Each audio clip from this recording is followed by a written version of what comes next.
Fala pessoal, beleza? Eu me chamo Gustavo e hoje eu venho falar sobre as minhas leituras realizadas no mês de outubro.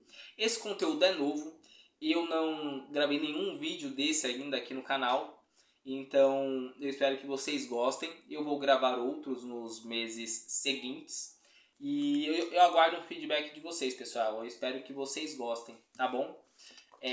Então vamos lá falar sobre os livros lidos neste mês.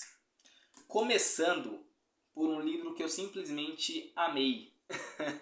Eu amei o livro, eu amei o autor. O autor eu acredito que seja conhecido de todos que acompanham o canal. Se nunca leram, pelo menos já ouviram falar e eu acredito que a maioria já leu. Da minha parte foi o meu primeiro contato com o autor e assim, eu saí da leitura louco para ler outros, para comprar outros livros dele, porque infelizmente eu não tenho. Eu não comprei ainda, mas vou comprar com toda certeza. E o bom é que ele tem muitos e muitos livros e ainda está vivo. Então ele vai poder publicar muitas coisas ainda para a gente poder ler. Eu estou falando, claro, do Stephen King, o mestre do terror, né? E o seu livro Joyland, né? Eu simplesmente amei esse livro. É um livro que eu acredito que se você nunca leu King, eu acho que é uma boa porta de entrada, embora eu não tenha ainda tido acesso aos outros livros dele. Mas é um livro que não é tão longo, então para quem está começando eu acho que isso é algo que pesa, né? É importante. É um livro que os personagens são extremamente vivos, sabe? Você consegue se conectar, você consegue sentir as emoções dele. Tem momentos ali muito impactantes e que você consegue... É um livro dramático, pessoal. É um livro que desperta emoções. E eu sou uma pessoa que, eu já falei isso em alguns vídeos, eu não leio desde novo. Eu comecei a desenvolver esse hábito já adulto. E aí eu sempre foquei mais em livros de não ficção, porque eu lia em geral para absorver algum conhecimento técnico que eu queria desenvolver, né? E eu nunca fui muito focado em ler livros de ficção. Em determinado momento eu percebi que era bom mudar esse hábito e começar a ler alguns. E eu percebi que eu não tenho muita imaginação para criar os cenários, eu tenho dificuldade com isso. E esse livro aqui ele me ajudou demais. Eu consegui imaginar a situação, eu consegui vivenciar as experiências ali dos personagens. É claro que isso também é fruto de um desenvolvimento meu, né? Cada livro que você vai lendo de ficção, você vai começando a melhorar um pouquinho, né? A vida é um constante aperfeiçoamento. Então, eu estou melhorando nesse aspecto de criar cenários ficcionais na minha mente. Mas esse livro aqui, ele ajuda muito. Ele ajuda muito, é uma mão na roda. Se você quer ler um livro de ficção, você quer um livro que vai te permitir sentir os personagens, vai te permitir realmente mergulhar dentro da história, fica essa recomendação. Eu amei esse livro, de verdade. Outro livro de ficção que eu li, que eu gostei, percebam a diferença, esse livro eu amei. Esse que eu vou falar agora é o clássico da ficção científica. Esse livro já tem vídeo aqui no canal, tá? A Máquina do Tempo, de Herbert George Wells. Eu gostei desse livro. É uma ficção científica, como o título sugere. O Herbert George Wells ele vai descrever uma viagem para o futuro. Isso nos anos 1895, foi o ano que esse livro foi publicado. Então ele descreve uma viagem para o futuro e ele descreve uma viagem bem para o futuro mesmo. O personagem, né, o viajante no tempo, o nome bem claro, né, o objetivo do nome dele, ele viaja para o ano 802 mil depois de Cristo, ou seja, quase 800 mil anos além da nossa época, né? E o que tem de interessante nesse livro? O Wells vai descrever uma sociedade bem diferente da que a gente imagina quando a gente pensa numa viagem para o futuro. Quando eu penso numa viagem para o futuro, eu certamente imagino carros voando, eu imagino pessoas andando na rua e robôs andando junto com elas. Eu imagino tecnologias muito malucas, né? Então eu imagino tudo isso. E a sociedade que o Wells vai criar é uma sociedade completamente oposta, é o antônimo disso. É uma sociedade em decadência, é uma sociedade fraca, com pessoas fracas, frágeis, pouco intelectuais. Então ele vai descrever essas pessoas, ele vai descrever esse cenário e é algo que faz todo sentido. Porque ele jogou a viagem bem lá pra frente, 800 e poucos mil anos, né, pra frente. E por que faz sentido? Porque o que ele pressupõe é que a humanidade ela foi se desenvolvendo mesmo. Desenvolvendo. Chegou num ponto que se desenvolveu tanto que não havia mais muito o que se pesquisar, não havia mais muito o que se estudar, não havia mais, não sei, mais tanta necessidade de desenvolver tecnologias. E aí a sociedade, ficou tudo muito fácil para os humanos, ficou muito tranquilo, né? E esses humanos que antes tinham ambição de achar respostas, eles perceberam que não precisavam mais de respostas. E aí eles ficaram um pouquinho mais acomodados, e um pouquinho mais acomodados, e um pouquinho mais acomodados. E assim a sociedade foi se desenvolvendo e cada vez mais indo para um estado de decadência, justamente por já ter alcançado o ápice do seu desenvolvimento. Eu acho que faz sentido o enredo da história, é uma história bacana também, é bem agradável também de se ler. Diferente, por exemplo, é que eu estou comparando com o King, que é algo mais próximo, é um autor contemporâneo. É um pouco complicado de comparar, mas é claro que o do King ele é mais vivido, você sente mais. Mas o do Wells eu acho que é muito interessante para você que quer... É que são livros de gênero completamente diferentes, né? Mas é um livro bem interessante para você que quer aí uma ficção científica, quer refletir sobre o futuro. E é um clássico, né, pessoal? É sempre bom ler clássicos. Então fica aí a recomendação também. Como eu disse, eu já gravei vídeo. Se não saiu ainda, vai sair. Mas já está gravado. Eu vou gravar do Joel antes também com toda a certeza e com todo o coração, porque eu amei esse livro. Um outro livro também que eu gostei demais. Eu já tinha começado no mês anterior, se eu não estou enganado. E aí eu parei a leitura por um tempo. E aí eu retomei ela e terminei nesse mês. O Poder do Hábito, do Charles Duhigg. Esse livro aqui, para pessoas que estudam desenvolvimento pessoal, que pesquisam sobre formulação de hábito, como melhorar enquanto pessoa, enquanto ser humano, certamente já ouviram falar nesse livro, já viram alguma resenha, já viram algum comentário sobre ele. E eu, há muito tempo, tive vontade de ler esse livro. Eu comprei ele já tem um tempinho, só que o tamanho dele me fazia ir postergando a leitura. Mas chegou um momento que eu falei, vou encarar. Até porque ele é grande, pessoal, mas pasme, é uma leitura bem rápida, tá? Não é tão demorada assim, não. E sobre o que o livro vai falar? Como o título sugere, sobre os hábitos. Só que, o que tem de tão fascinante nos hábitos? Primeiramente que eles são completamente moduláveis. No final do livro, o autor até deixa claro. Ser modulável não quer dizer ser fácil, não quer dizer que é uma tarefa simples. É uma tarefa difícil, dificultosa, no entanto, é uma tarefa bem possível, né? Porque como que os hábitos se desenvolvem?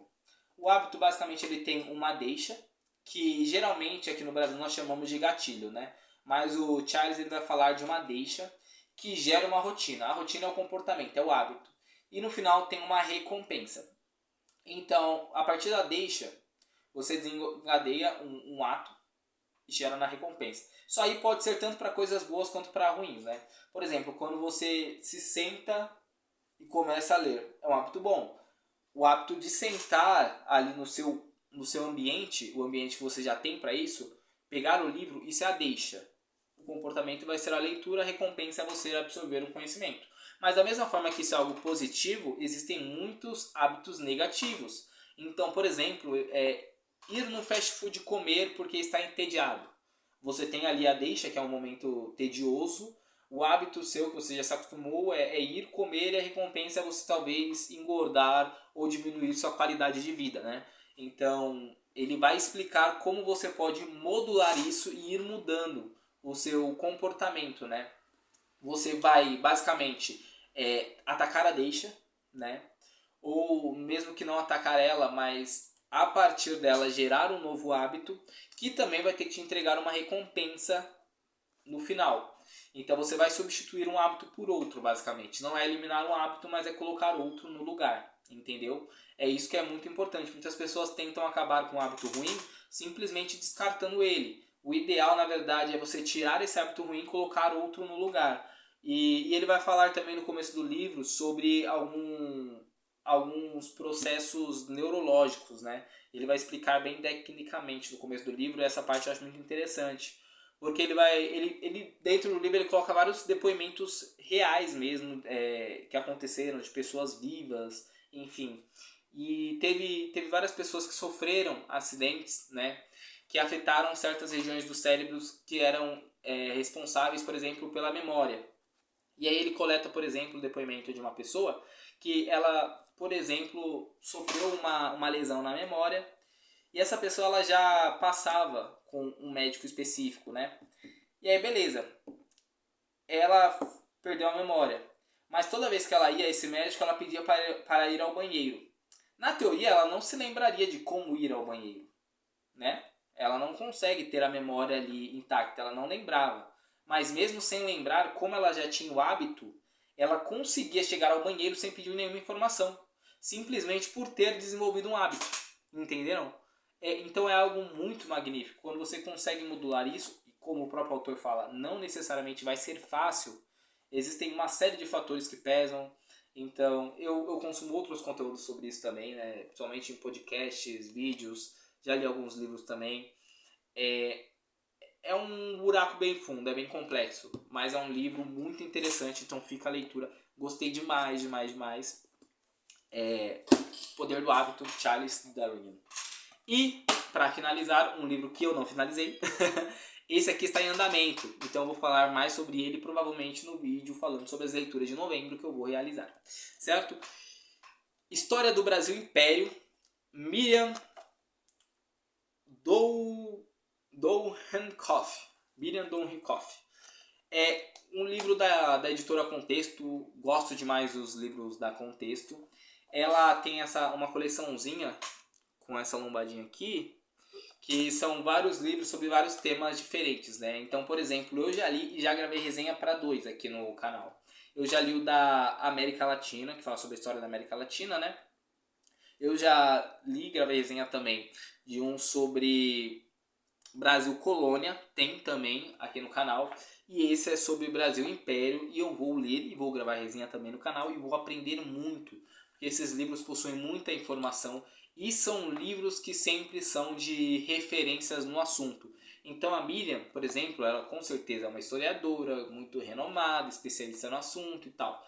E assim todos os outros temas. E essa editora Contexto, ela tem sobre os temas mais variados. Nessa coleção aqui, por exemplo, tem sobre Primeira Guerra Mundial, Segunda Guerra Mundial, tem sobre, acho que os Estados Unidos, tem História da África, que eu tenho aqui, vou ler em um momento. Então tem vários livros muito interessantes, né, sobre vários temas. Tem uma outra coleçãozinha também que eu tenho aqui. Em algum dia eu vou gravar um vídeo mostrando essas coleções para vocês, tá, pessoal?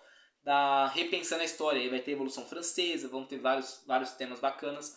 Então fica aí, se você quer algum conhecimento técnico, principalmente na área de História. Acredito que ali filosofia e sociologia também tem uma coisa e outra, mas principalmente história. Editora Contexto, demais nisso, gosto bastante. E eu comecei a leitura já, tá? Tô bem no comecinho, tô engatinhando ainda.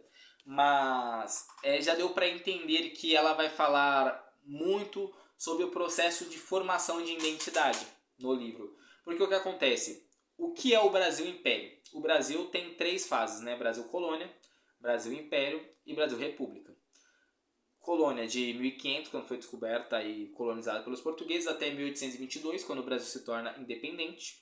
Império de 1822 até 1889, quando ocorre a proclamação da República. Da proclamação da República em diante é uma terceira fase, que é a que nós estamos vivendo ainda, né, na teoria. Pois bem, Império, claramente o período mais curto ali, né? Só que é um período muito importante. E por quê? Porque é o momento em que o Brasil ele se desvincula a Portugal, pelo menos na teoria se desvincula, e ele precisa criar sua própria identidade. Precisa surgir ali o povo brasileiro. Até então não existia o povo brasileiro. O que existia? Existia antes disso os colonos de Portugal. Existiam ali as pessoas que... Existiam os nobres que vieram de Portugal. Existiam os indígenas ali num processo triste de exploração. Existiam os africanos também. Então existia ali toda uma miscigenação. Então eram muito povos diferentes, com interesses diferentes. E ali precisava surgir um povo brasileiro. E como que isso aconteceu? É o que a Miriam, pelo menos no começo do livro, vai discutir. Ela já deu uma pinceladinha ali de leve sobre a Revolução Pernambucana. Então, enfim, vão ser vários temas que são discutidos. O período do Brasil Império é um período com muitos conflitos, porque pré-império teve muitos movimentos de tendência de de independência. E pós-império teve também muitos conflitos ali, muitos problemas. Eu, salvo engano, a Guerra do Paraguai talvez entre nesse livro, não tenho certeza, mas talvez entre. Enfim, pessoal, talvez eu esteja equivocado sobre a data da Guerra do Paraguai, mas eu acho que vai entrar aqui sim. Mas é isso, pessoal. Essas foram a leitura. Deixa eu colocar as lombadinhas certinho aqui. Isso. Essas foram as leituras deste mês. Eu espero que vocês tenham gostado do vídeo. Se vocês gostaram, deixem um like, deixem um comentário. Ajuda demais, pessoal, de verdade. Ver o feedback de vocês, ver o apoio de vocês. Sou apenas uma pessoa aqui tentando falar sobre livros, tentando aprender e poder compartilhar um pouquinho de conhecimento. E acima de tudo, pessoal, o importante é que não é o conhecimento que eu tento compartilhar, porque quem sou eu para isso, certo? O meu principal objetivo aqui, na verdade, é incentivar vocês a lerem os livros que eu estou lendo ou ler algum livro. O principal é isso, é a motivação. É como, por exemplo, eu consumo os conteúdos de booktubers, né? Eu acompanho eles porque às vezes eu não tô tão no pique assim para realizar uma leitura. Eu vejo, a pessoa fala, pô, mano, ó, bora, vamos também. E marcha, e faço, entendeu? Então acho que isso pode ser aplicado a cada uma das pessoas. Tomem como motivação, tomem como incentivo, procurem ser sempre melhores, se desenvolver, evoluir, porque a sociedade tem muitas pessoas medianas, então vamos ser um pouquinho acima da média, vamos fazer nosso papel, certo? E é isso, pessoal, espero que vocês tenham gostado do conteúdo. Se vocês gostaram, deixem um feedback, tá bom? Muito obrigado e um forte abraço.